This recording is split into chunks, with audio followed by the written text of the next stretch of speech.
it's a really important part of the essence of what this place is. So the word griot itself comes from the French word for African storytellers throughout Western Africa. The tradition of the griot goes not only from West Africa, but pretty much throughout the entire continent. And essentially, these were traditional storytellers that used the arts to preserve the histories of their people, to archive, to express the joys and the tribulations of their people. And they were so important in a lot of these societies that they were like right-hand advisors to leaders and to nobility and to royalty. And the part that's really powerful for me is that that tradition traveled with enslaved ancestors from Africa to the United States, to the Caribbean and Latin America, and is pretty much a cornerstone of a lot of Black cultural expression.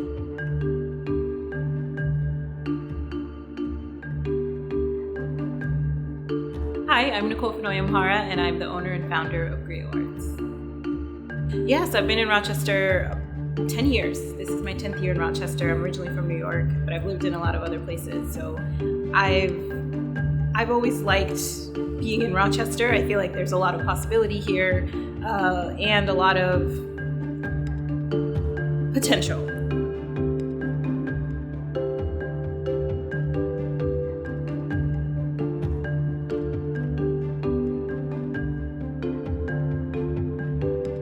I have a bookstore and there's an art gallery, and part of it is because as a whole, Griot Arts, I consider it kind of a community arts hub, and it celebrates and centers Black and brown arts and literature. And so we have the bookstore in order to do that, and then we have this gallery space that is a space for local Black and brown artists to exhibit their work, and also just a community space for people to engage with the arts in different ways and cultural expression in different ways.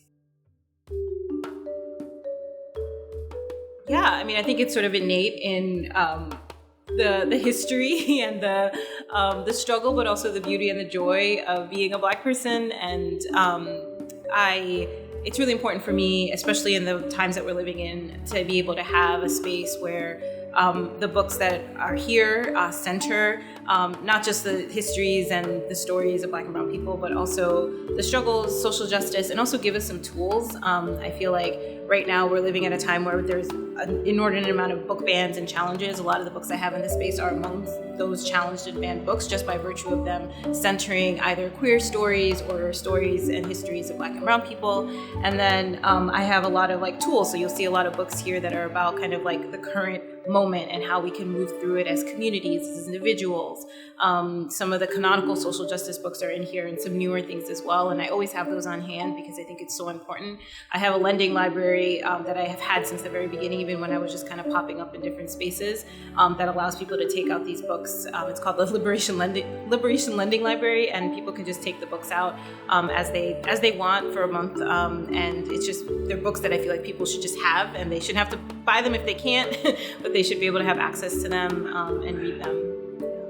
For me, of course, the space centers, Black art and culture, but for me, Blackness is a portal. And so it's always been that way. It's about abundance. It's about sharing. It's about being at the intersections. It's about being at the margins as well. And that's an experience that's shared by so many people. Of course, there's specific histories and specific politics and struggles that are unique to the Black experience. But what I hope this store and the books that I have in here show is that there is power in understanding those stories. There's also understanding kind of how we are positioned within all of those systems, no matter who we are. And I think there's also opportunities for us everybody to broaden their perspective. I mean, one of the reasons I opened this was not even so much, it's obviously there's an enrichment that happens when, you're not from a particular culture and you can come in and enjoy these books and this art.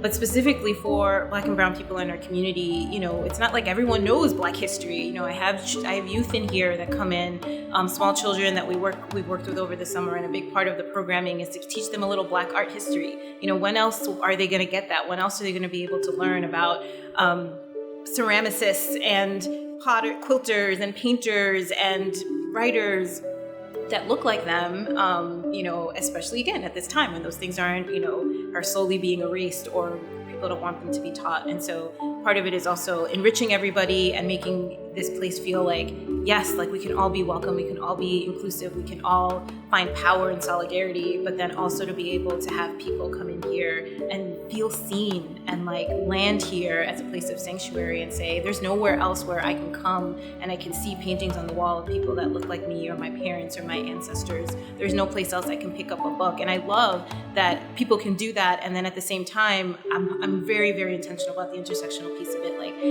I cannot talk about being a Black person in America without talking about intersectionality, without talking about queer struggles, without talking about disability, without talking about so many other things. And so I've tried to hold a lot of it, and it's complex and it's unwieldy and it's messy, and I think that's okay. And I just hope that just physically it becomes sort of this idea of like, well, we can celebrate all of that and we can engage with all of that in a place that feels beautiful, feels safe, feels like a sanctuary.